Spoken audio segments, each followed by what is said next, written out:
va passer à la deuxième partie de ces rencontres, avec le focus sur 3 solutions, 3 collaborations qui sont portées par des entreprises spécialistes de la ressource en eau, qui sont partenaires d'industriels ou de collectivités. Donc, j'ai demandé à M. Arcos et M. Lecomte de me rejoindre. Et on va détailler un exemple de recyclage de l'eau en milieu industriel. Prenez place. Normalement, les micros sont désinfectés. Vous avez droit à de l'eau aussi. Voilà. C'est une introduction parfaite.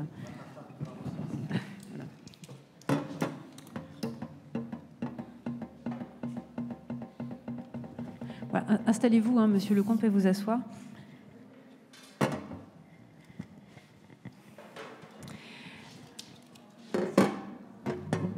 Alors vous avez le droit de retirer vos masques, hein, le temps de parler. D'ailleurs, moi aussi, j'en ai le mien. C'est quand même plus sympathique. Richard Arcos, vous êtes gérant et directeur commercial de Callisto. Donc c'est une entreprise qui est basée à Limoges. Vous pouvez vous asseoir, hein, si vous avez, ou rester debout, c'est comme vous voulez. Callisto a plus de 25 ans de R&D sur le recyclage de l'eau derrière lui, et vous travaillez de plus en plus avec de plus en plus d'industriels. Est-ce que vous pourriez nous présenter rapidement le métier de Callisto et surtout nous partager votre regard sur l'évolution de la prise en compte de la ressource en eau par les industriels? Très bien, bonjour à tout le monde. Donc effectivement, Callisto est basé à Limoges depuis 30 ans et exerce notre secteur, effectivement, c'est d'apporter le meilleur conseil possible auprès des industriels qui sont nos clients. Dans ce cadre-là, on effectue des études préalables, on accompagne nos clients en termes d'ingénierie d'exécution et on construit des installations clés en main. Mais l'objectif premier est bien d'apporter le meilleur conseil par rapport à cette thématique, car effectivement, aujourd'hui, les enjeux liés à la gestion de l'eau dans l'industrie dépassent le simple problématique de traitement, mais recoupent effectivement les enjeux de maîtrise de l'approvisionnement en eau au travers de solutions de réutilisation. Aujourd'hui, Callisto représente une vingtaine de personnes. On fait 30% de notre chiffre d'affaires à l'export et on évolue sur tout secteur industriel. Aujourd'hui, nos pérégrinations nous amènent à être présents sur des marchés en France, sur des problématiques de recyclage auprès de clients grands comptes, comme Monsieur David Lecomte chez Schneider Electric. Et nous accompagne également sur des marchés à l'export, comme en Suède, où on évolue avec un partenaire sur la construction d'une usine de batterie qui va faire beaucoup parler en Europe. On évolue également en Afrique, où Pierre-Emmanuel a parlé de la Tunisie, où on a réalisé des installations de traitement pour des grands comptes en agroalimentaire. Donc effectivement, les technologies liées à la réutilisation des eaux sont des technologies qui sont matures, que l'on a pu, nous, effectivement confronter, car globalement, Callisto n'était pas de très bons commerciaux, mais des techniciens, et on a été orienté sur le secteur, sur des problématiques à gérer plutôt compliquées, des moutons à 5 pattes. C'est ce qui nous a amené, par exemple, à travailler chez Chevron Overnight, au niveau pétrochimie, à Singapour, pour traiter des problématiques de phénol dans des effluents chauds, acides, très compliqués. Voilà, donc aujourd'hui, on maîtrise bien, effectivement, de par la recherche appliquée qu'on a fait au sein de nos laboratoires, toutes les technologies de séparation membranaire, d'évapoconcentration et de traitement biologique avancé. Merci pour cette introduction. David Lecomte, vous êtes ingénieur santé, sécurité, environnement chez Schneider Electric, donc sur le site d'Angoulême. Votre entreprise est dans une démarche de réduction de sa consommation d'eau depuis une quinzaine d'années. Vous êtes accompagné donc sur ces questions-là par Callisto, c'est pour ça qu'on vous a invités tous les deux. Pour bien comprendre la suite, est-ce que vous pourriez commencer par nous expliquer les problématiques auxquelles vous êtes confrontés et les différentes solutions que vous avez pu mettre en œuvre pour réduire donc votre consommation d'eau puis votre impact sur les milieux? Merci beaucoup. Bonjour à tous. Oui, donc sur le site d'Angoulême, du groupe Schneider, nous exploitons une ligne de traitement de surface. Donc on vient faire un dépôt électrochimique de cuivre, nickel, chrome sur de l'alliage de zinc. Alors on a une photo, hein, pour que ça soit peut-être rendre les choses un peu plus concrètes. Voilà, elle est là. Voilà. Donc nous allons chromer à peu près 80 000 pièces jour.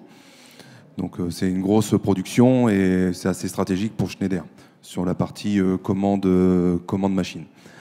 Donc depuis un peu plus d'une quinzaine d'années, donc bien sûr on est régi par des réglementations ICPE, convention de rejet avec l'Adréal et la communauté des eaux d'Angoulême.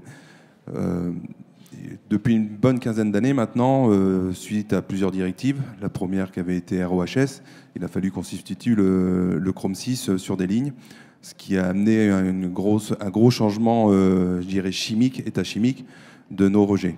Donc nous, on a une station intégrée depuis pratiquement 30 ans sur le site, où donc on a une convention de rejet, où on a des seuils de rejet réglementaires à pas dépasser. Et dans notre norme ICPE, on a une contrainte de consommation d'eau par mètre carré traité sur la ligne.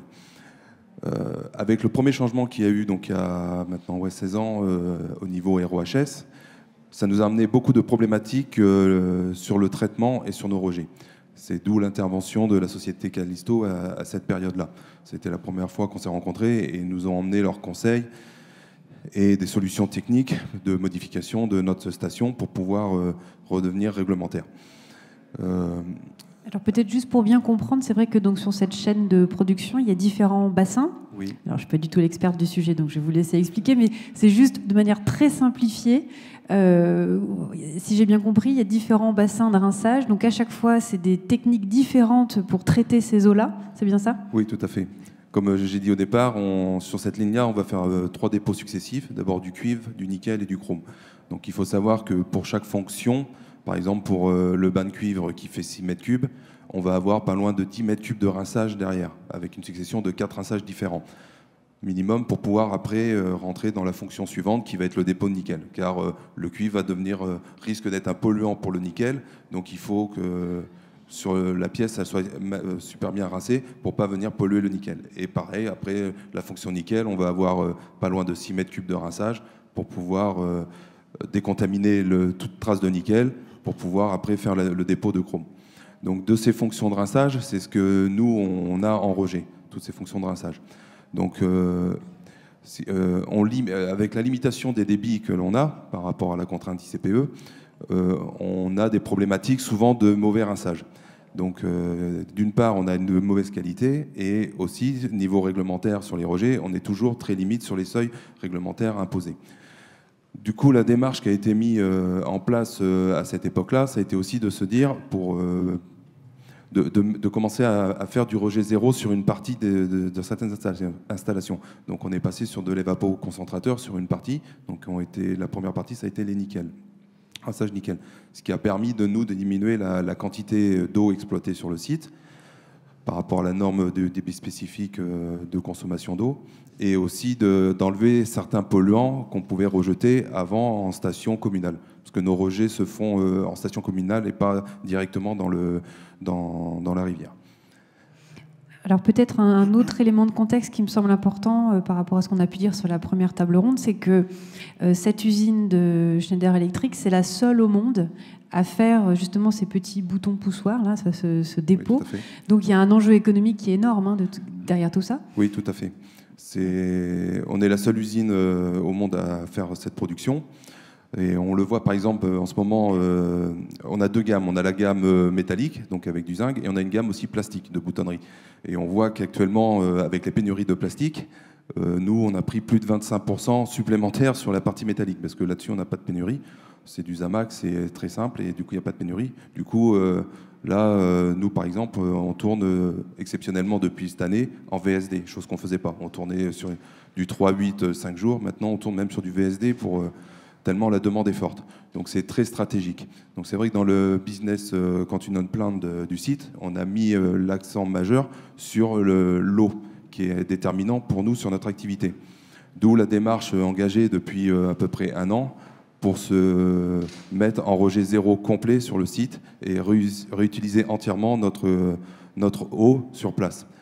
Et en même temps, de faire dans nos rejets, que ce soit nickel, cuivre ou chaud, on rejetait des métaux. Le but aussi de l'opération c'est de retirer les métaux, de pouvoir le revaloriser au lieu de le rejeter. Merci beaucoup. Alors, Richard Arcos, vous allez pouvoir compléter là, sur donc, cette nouvelle stratégie zéro rejet. Comment on met en place cette stratégie et d'un point de vue technique, est-ce que vous pourriez nous expliquer les solutions que vous allez apporter? Oui, tout à fait. Donc, en fait, ce que David ne dit pas tout, c'est qu'il y a réellement une compétition internationale qui est extrêmement exacerbée.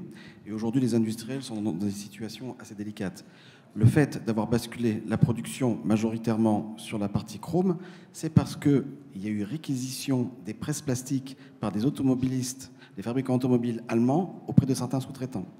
Donc on est dans un système, on peut se permettre de le dire, donc on est vraiment dans une réalité assez compliquée et l'industriel doit être à même d'anticiper ce genre de problématique. Et pour l'eau, en fait, on peut avoir la même démarche. Demain, si on passe effectivement en alerte sécheresse renforcée, on peut imposer à Schneider Electric non seulement de moins consommer d'eau, mais surtout, probablement, de rejeter moins. Donc le fait de moins consommer d'eau, il y a des alternatives, mais plus rejeter, ça devient beaucoup plus compliqué. Donc effectivement, le recyclage de l'eau est une solution qui permet de se dédouaner de ces problématiques. Donc aujourd'hui, l'enjeu stratégiquement, c'est l'autonomie. Donc la démarche, elle est simple. Effectivement, il faut bien connaître le process industriel, bien connaître que c'est qu'un traitement de surface avec les différentes étapes de préparation, de dégraissage, de décapage et de dépôt. Comprendre effectivement comment on peut, en aménageant les rinçages, réduire le débit d'eau en ayant la même efficacité pour pouvoir effectivement, entre chaque bain, retirer tous les éléments du bain précédent pour ne pas nuire à l'opération qui suit. Alors, où effectivement Schneider a été relativement remarquable, c'est qu'ils ont basculé du Chrome 6 au Chrome 3 avec des bains et des formulations qui étaient en phase de développement ultime et qui n'ont pas dérogé à ce qu'attendait l'Europe vis-à-vis du règlement REACH pour supprimer ce composé qui est toxique. Et donc, ils ont essuyé beaucoup de plâtre. Clairement, beaucoup de difficultés, sachant que le jour où ils basculaient, Bruxelles a autorisé 7 ans de plus pour faire ce basculement. Eux ne se sont pas enfuis, ils ont été jusqu'au bout de la démarche et ils ont basculé. Donc, du coup, le fait de maîtriser les rinçages a pris une autre dimension. C'est que les nouvelles formulations de produits sont beaucoup plus compliquées à rincer. Donc, il a fallu réfléchir à comment améliorer les qualités des rinçages. Et ça a été l'occasion rêvée pour se dire que finalement, avec les technologies qu'on va mettre en place, on va pouvoir atteindre le rejet zéro. Donc, diagnostic, compréhension de la chimie, faire des tests au niveau laboratoire et à l'échelle pilote de technologies spécifiques qui permettent de séparer et de retirer les éléments qui peuvent nuire à la bonne continuation du process, et montage de dossier, avant-projet sommaire, recherche de financement. Donc l'année 2021 qui s'est écoulée a été relativement remarquable en termes d'aide proposée par les agences de l'eau. Donc effectivement, c'est un élément qui est un élément important qui permet de faire basculer des choix stratégiques en phase de réalisation.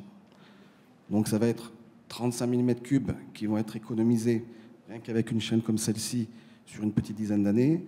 Ça va être des centaines de kilos de métaux dont on va pouvoir, dans le cadre de l'économie circulaire, valoriser auprès d'industries qui ont demandé. On parle de l'industrie de la batterie, le cuivre, le nickel, on parle que de ça. Ça va être la guerre à l'identification des flux et à l'alimentation pour fabriquer ces fameuses batteries. Callisto, Monsieur Arcos, vous avez expliqué en introduction que vous travaillez avec des industriels dans plein de secteurs. Est-ce que vous pourriez nous donner quelques exemples d'applications? Vous avez un partenariat de très très longue date avec Volvo qui est en zéro rejet.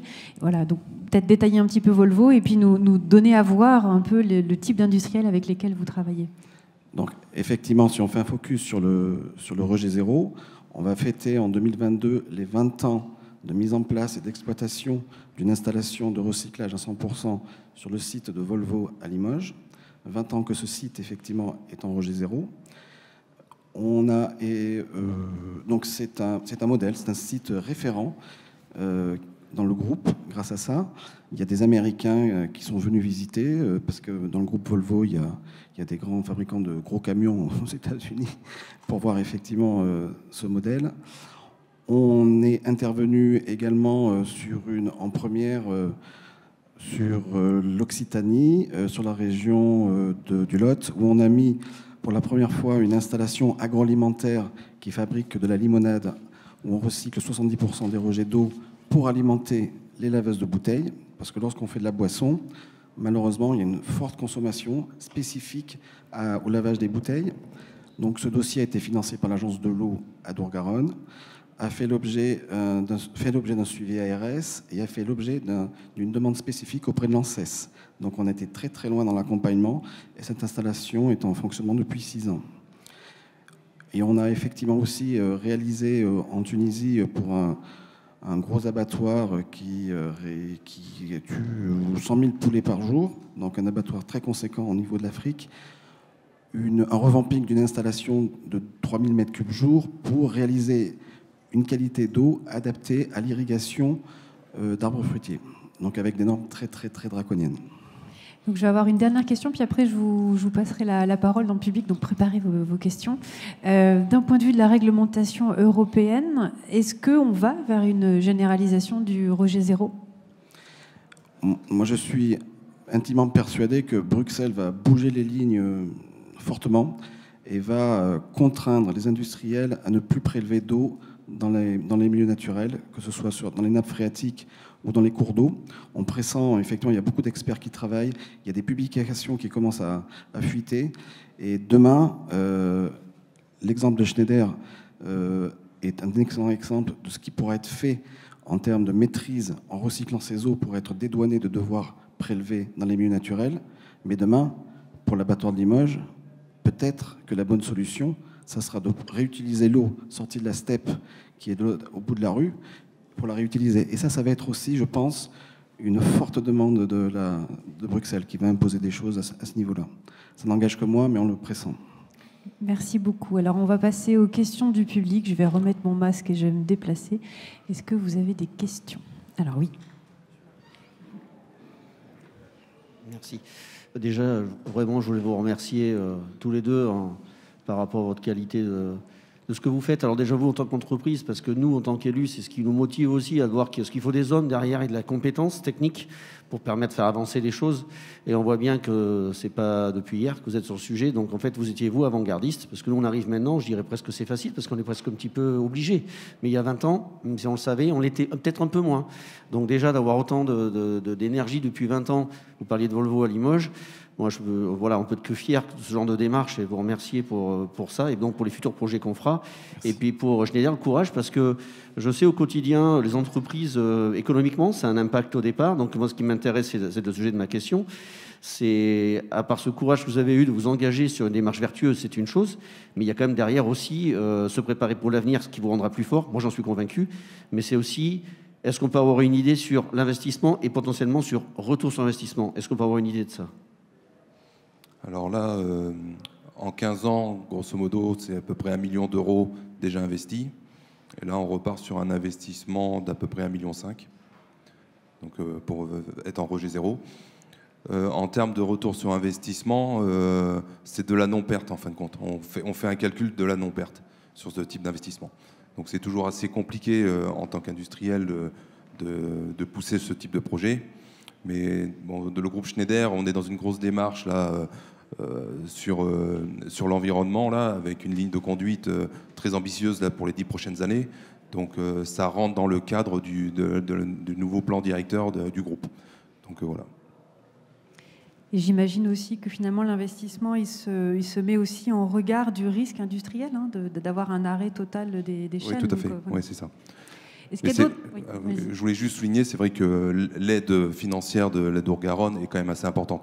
Moi, pour avoir fait un peu de benchmarking sur des petites sociétés de traitement de surface, en Vienne ou en Charente, donc vraiment des petites structures, hein, je vous parle d'entreprises de moins de 15 personnes, pour eux, ils n'ont pas de vision réelle du potentiel qu'ils pourraient avoir sur les aides pour pouvoir engager ce type de démarche. Et eux sont très contraints par les DREAL, ont de fortes pressions et ont beaucoup de mal à avoir les interventions ou l'idée de potentiellement il y a des aides à disponibilité de ces petites structures. Parfait. Est-ce qu'il y a d'autres questions dans le public ? Non, je vous sens encore un petit peu timide ce matin. Donc merci beaucoup à tous les deux. On va passer donc au deuxième exemple.